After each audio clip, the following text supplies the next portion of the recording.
게티 이미지뱅크 안에 원 기자 폭스바겐 게이트 혹은 디젤 게이트 이후 1년여가 흘렀다. 그 시간 동안 디젤 자동차는 환경오염의 주범으로 몰렸다. 디젤차 퇴출을 요구하는 목소리가 높아졌다. 노후 디젤 차량들은 곧 서울 시내 운행을 할 수 없게 된다. 내년 서울시를 시작으로 2020년까지 수도권에서 2005년 이전 생산된 2.5톤 이상 경유차 유럽연합 배출가스 기준 유로3 운행 제한 조치가 단계적으로 실시되기 때문이다. 당장 다음 달부터 2002년 이전 등록된 노후 경유차는 서울 시내 도로를 달릴 수 없다. 일부 노후 디젤차 소유주들은 폐차 후 새 차 구매 의사를 밝혔다.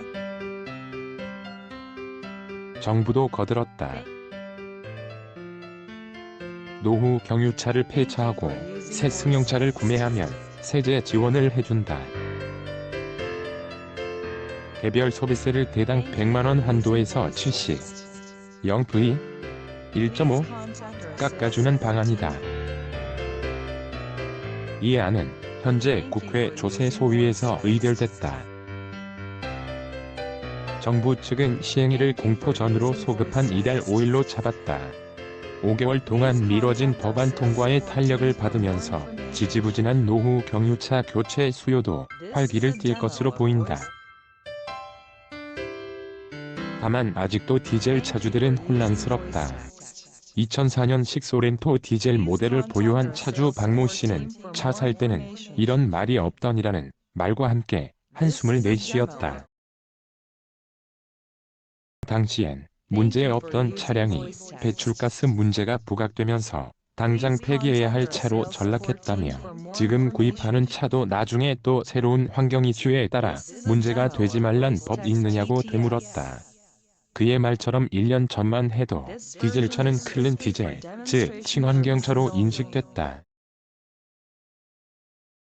높은 연비, 저렴한 연료 등 경제적 이유 못지않게 친환경성에 주목해 차를 구매한 소비자도 있었다. 2009년 디젤 스포츠 유틸리티 차량 SUV를 구매한 김모 씨는 이산화탄소 배출량이 적어 온실가스 감축에 도움이 된다고 해 디젤 엔진을 선택한 면이 있다고 귀띔했다. 미세먼지 문제가 집중 부각되면서 디젤차가 직격탄을 맞았지만 디젤이 환경 문제의 주범인 양매도하는 것은 위험하다. 미세먼지만 환경 문제는 아니기 때문이다. 가스 문제도 있다. 대표적 온실가스인 이산화탄소 배출량의 경우 디젤차가 가솔린차보다 20에서 30? 다는 점은 잊힌 것 같다. 더 큰 문제는 디젤차 규제 정책이 자칫 가솔린차 확대라는 풍선 효과를 부를 수 있다는 데에 있다. 국내 시장의 친환경차 구매 수요는 아직 낮은 편이다. 충전소 등 인프라 구축이 미비한 탓이다. 국토교통부 집계에 따르면 지난 10월 기준 국내 전기차 등록 대수는 8,518대였다. 전체 등록 차량의 0.04? 불과하다. 그렇다면 디젤차 제한의 가장 현실적인 대안은 가솔린차가 된다. 노후 경유차 조기 폐차로 발생한 신차 수요가 가솔린차 구매로 이어질 가능성이 높다는 것이 업계 전망이다.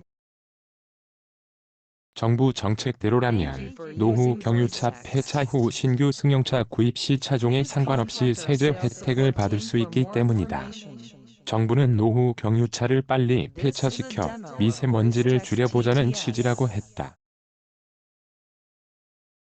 그렇다. 나쁜 취지의 정부 정책은 없다. 하지만 미세먼지 문제에만 매몰되면 또 다른 문제를 놓칠 수 있다. 온실가스가 이슈화되면 그땐 가솔린차를 규제할 것인가?